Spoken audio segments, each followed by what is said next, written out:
চট্টগ্রাম বন্দরের এনসিটি, লালদিয়া ও বে টার্মিনাল বিদেশি নামকরা অপারেটরদের হাতে পরিচালনার দায়িত্ব হস্তান্তর প্রক্রিয়া শেষ।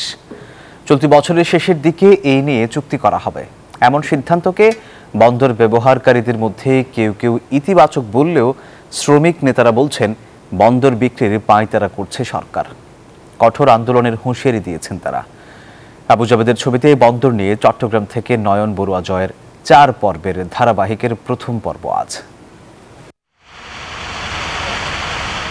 দেশের অর্থনীতির চালিকা শক্তি চট্টগ্রাম বন্দর। বন্দরের গতি ফেরাতে এবং বন্দরকে বিশ্বের উন্নত বন্দরের আদলে সাজাতে চট্টগ্রামে 3 টার্মিনাল পরিচালনার দায়িত্বভার বিদেশি অপারেটরদের হাতে দেওয়ার সব প্রক্রিয়া শেষ করেছে অন্তর্বর্তী সরকার। সম্প্রতি চট্টগ্রাম বন্দর পরিদর্শন শেষে বাংলাদেশ বিনিয়োগ উন্নয়ন বোর্ডের চেয়ারম্যান আশিক চৌধুরী এই কথা জানান। এই বছরের শেষ নাগাদ সবগুলা পোর্টের ক্ষেত্রেই এনসিটি, লালদিয়া এবং বে টার্মিনাল এই 3টার ক্ষেত্রেই প্রথম অপারেটরটাকে অ্যাটলিস্ট অ্যাপয়েন্ট করে দিয়ে যাওয়া।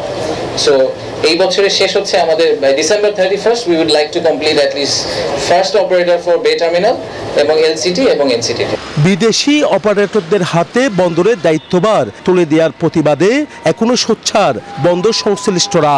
সরকারের এমন সিদ্ধান্ত বন্দর বিক্রি শামিল বলে দাবি শ্রমিক নেতাদের।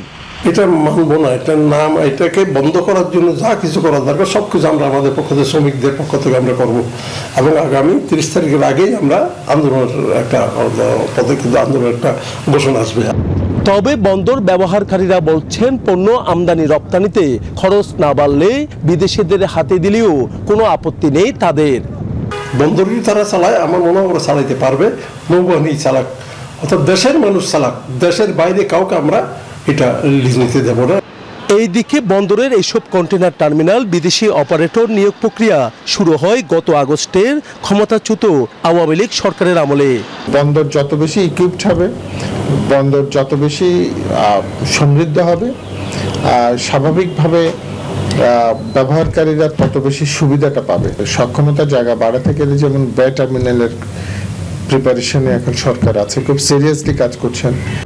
এর মধ্যে নিউমোরিং কন্টেনার টার্মিনাল এনসিটি সংযুক্ত আরব আমিরাতের ডিপি ওয়াল লালদিয়া চরে টার্মিনাল পরিচালনায় নেদারল্যান্ডসের এপিএম টার্মিনালস এবং বে টার্মিনাল প্রকল্পের একটিতে ডিপি ওয়াল ও আরেকটিতে সিঙ্গাপুরের পিএসএ ইন্টারন্যাশনালকে দায়িত্ব দেওয়ার প্রক্রিয়া শুরু হয়। নয়ন বড়ুয়া জয়, নিউজ 24, চট্টগ্রাম।